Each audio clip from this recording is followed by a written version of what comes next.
economics most important question पचार को एकाधिकार बजार और अल्पाधिकार बजार मध्य पार्थक्य तो फास्ट रे मीनिंग रे कौन लिखिबो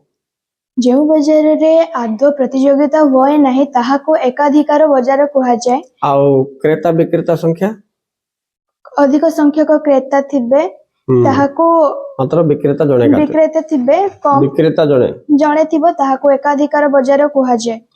जो बजार रे प्रतियोगिता हुए अनेक क्रेता विक्रेता थांती ताहाको अल्पाधिकार बजार कहा जाए अनेक क्रेता विक्रेता नहीं विक्रेता स्वल्प थिबे अल्पाधिकार बोले अल्प अल्प संख्यक विक्रेता अधिक संख्यक क्रेता थिबे ताहाको अल्पाधिकार बजार कहा जाए नेक्स्ट उदाहरण दे एकाधिकार बजार उदाहरण रेलबाई आउ अल्पाधिकार बजार उदाहरण मोटर बाइक पार्थक्य पॉइंट कहलु एकाधिकार बजार रे विकल्प हुए नहीं अल्पाधिकार बजार रे विकल्प हुए विकल्प थाए हुए नहीं थाए विकल्प थाए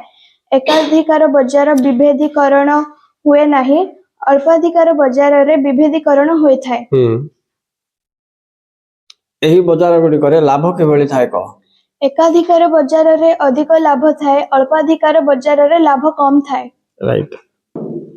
उभय बजार रो चाहिदा स्थिति विषय पार्थक्य कहलु एकाधिकार बजार स्थिति स्थापक अल्पाधिकार बजार उल्टा कह देला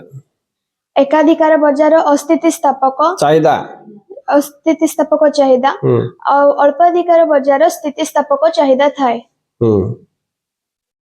दर निर्णय दृष्टिरु